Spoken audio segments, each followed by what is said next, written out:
This past summer, I was blessed enough to be able to go on vacation with my family down to Florida. There was 10 of us total that went. What made the trip even more special was they completely surprised me while we were down there and bought me a bow fishing trip down in Florida.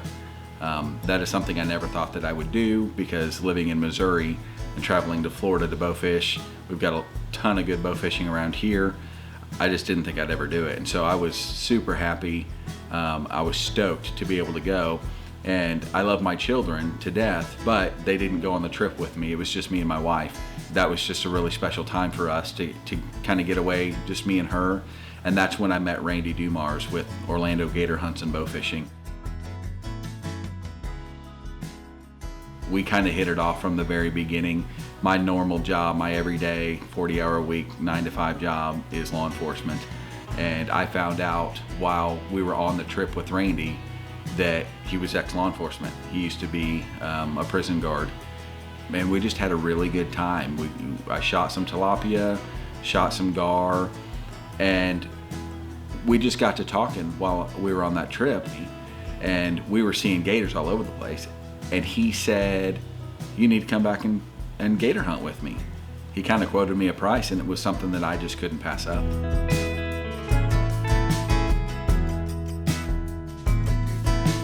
As close as he was getting to some of these gators, I got really excited. We actually saw a 12-foot gator that he practically ran over the top of. He got so close to it, it came up out of the water and hit the side of the airboat with its head, which was about 18 inches from my left leg. Now that I got a little nervous on. I don't know if you've ever been that close to a 12-foot gator, but I started to move out of my seat a little bit. A couple of months later, I emailed him, got in contact with him about the gator hunt, and he's like, "Absolutely, man, come on out." And that's kind of how the relationship with Randy started.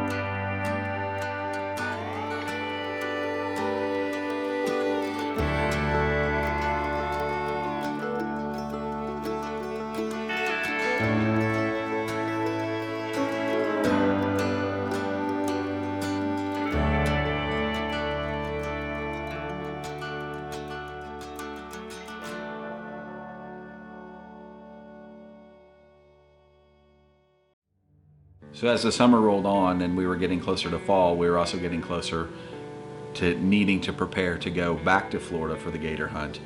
We were gonna fly down, but I was also gonna take my bow. Equipment-wise, takes a little different equipment than what you would normally go out and shoot a carp with or a gar with.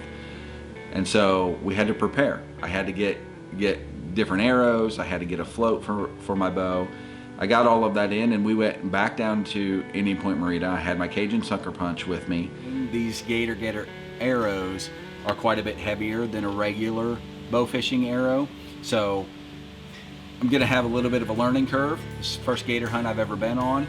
I'm super stoked about it, and we got a little bit of work to do to get ready to go after those gators. So Brett again was gracious enough to give us one of his pontoons, and we got the sucker punch set up with the gator gear. And so I just wanted to make sure that really I understood my equipment and was comfortable with my equipment and knew how the bow was going to shoot that heavier arrow. So we spent a little bit of time, blew up some balloons, threw them out in the water at different distances.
Well, I guess it's a good thing I've got an extra arrow coming, because this one just broke off and I'm not exactly sure how that happened.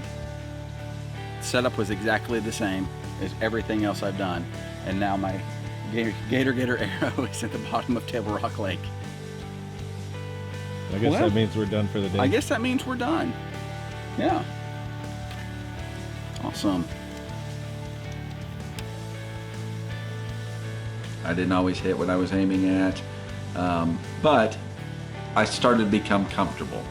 And we actually ended that time of setup with me really screwing up, which was I shot the last balloon, but the string broke, and so my gator arrow is still in the bottom of that cove in Table Rock Lake. And so then I had to scramble because we were leaving in just a few days. I had to find another arrow to take with me, but it all worked out in the long run, you know, and then we took the pontoon back to Indian Point Marina, and we were set and ready to go from that point.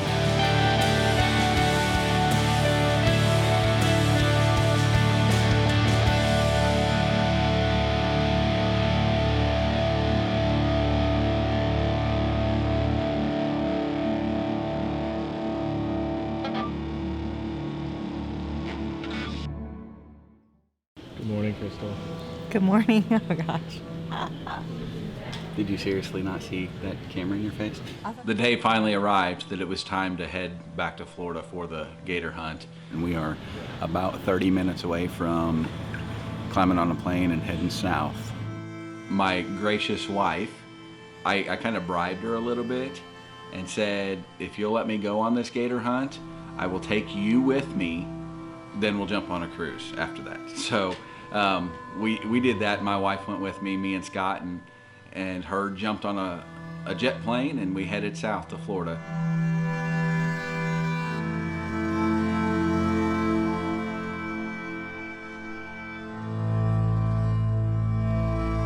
Randy did tell us that it might be a little bit slow because there was a lot of boat traffic out.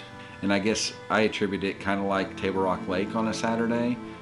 There's a lot of people out, except down there, it's airboats. But man, we had a blast. We saw so many gators.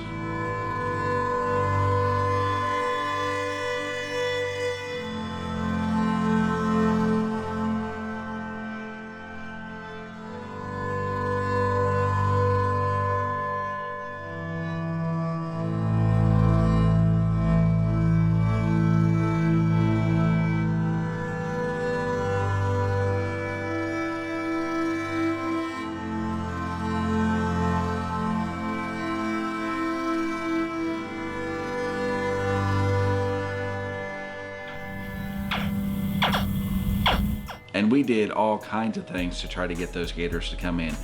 We sat and we called. We ran the canals after dark. And let me tell you, Randy has a keen eye for looking and finding gator eyes that are 60, 100 yards off.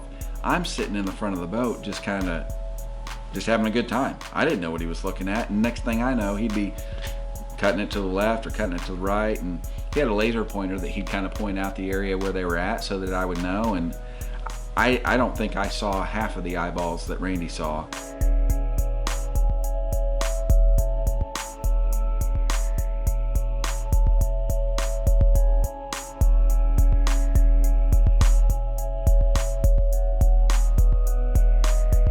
And the one that I shot was kind of an interesting deal. When he saw this gator, I didn't see it.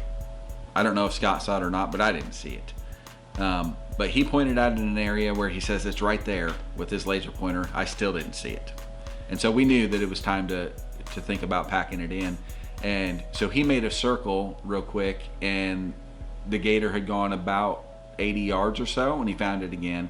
And this time I saw it.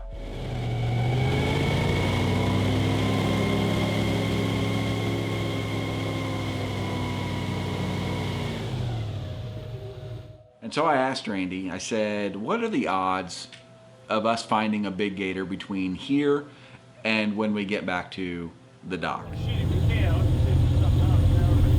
How big is he? About 5. what are the odds of us finding another one? I'm just not seeing them tonight, bud. You know what I mean? Well, then I think we should probably try to shoot him. All right, well, I'm going to pull up. I definitely didn't want to go home empty-handed. You know, that's kind of a long ways to go. And I was going to be perfectly fine with a 5-foot gator. And so it was on. It was time to get up, get set, get ready. When I say we were right on top of this gator, I'm not kidding.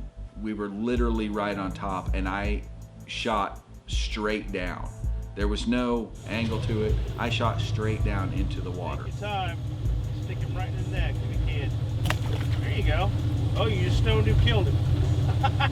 You hit him in the spine. Well, man, it was a lot of fun. So long story short, we get the gator up on the boat, and you have to bang stick them when you're in Florida. That's the only legal way to make sure that they're dead. So Randy gave me the bang stick. I banged it, and that's all she wrote. We taped up its mouth, we pulled it up on the boat, and we were headed back to the dock with a gator on board.